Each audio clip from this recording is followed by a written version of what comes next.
Hello, Toned in. Um, so someone was inquiring about how to output underbases from Illustrator at one point. So I know this would be a good tutorial, uh, eye-opening tutorial for Illustrator users to output with an underbase and not have to like move with registration marks one off to the side and a bunch of different things. So I like to use layers, and my spot colors, I get rid of all the other junk except for the colors that I'm going to use. And then so I select the color, and under window I'm going to have separation preview open, and that's this little window down here. And I'm going to have my attributes open, Windows attributes right there. And so in that, I'm going to click on the overprint or the overprint stroke, the overprint fill or stroke. So in this case, I'm going to select this, and I'm going to tell this orange to overprint. And then I'm going to create a new white base. So I go to my colors, type 1, white base, make sure it's a spot color. Doesn't matter in here for the visual effects as to whether you use RGB, HSB, CMYK, LAB, any of that. I use lab or CMYK a lot, and that just shows you the makeup of the process color, spot color that we're going to use here. And so I click OK. Actually, moving around, jumping ahead of myself. I'm actually creating a base white, so I want that to be pink, a unique color. Doesn't matter if it's 100%. Actually, stay away from 100%, but doesn't matter if it's anything in here, just as long as it's a little pink. And the richer the color, the more the overprint shows. So I can keep it up to like 90%. So that's a base white. And it's going to be the orange. So I copy that, send it to the back, Command or Control B, and then I click on base white to color it to base white. I move it up above. So if I move this off to the side, you can say I have an underbase underneath of there. And I also like to choke this just a hair.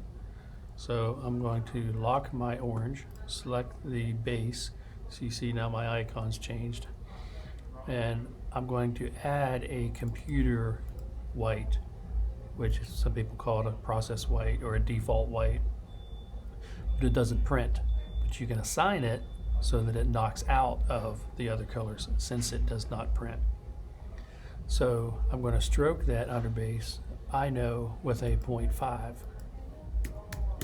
So different shops use different amounts of choke depending on their press and tension in their shop, things like that. Could be 0.375, could be 1 point, which to me is crazy, but some people do that.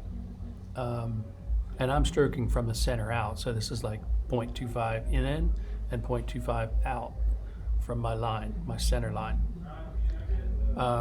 So I told both of those to overprint. Now, my problem with this file that you see is that you can't nothing's previewing in separation preview. So what you have to do is go up under File and drag down to Color Mode, change it to CMYK. This becomes available. Click Overprint. But since you're not printing in CMYK, because there's nothing in there, right? Should not be. If there is, then that's an indicator in your preview that you got some junk in the CMYK separations. We don't want that, so we want all spot colors. Nothing in this file with CMYK, so I'm going to turn those off. And now you can see the preview, like this is just the pink underbase. This is just the orange over top of it. And then you can see the preview choke. This is a left chest print, so this aardvark is going to be very small. But that 0.5 is a 0.25 showing. And so you can see you got a good choke on there. Everything looks accurate. View down to original print size. And that's your preview. So again, you can turn one off. You'll notice that if you had black in here, you can't use the separation preview because black compounded by black shows black.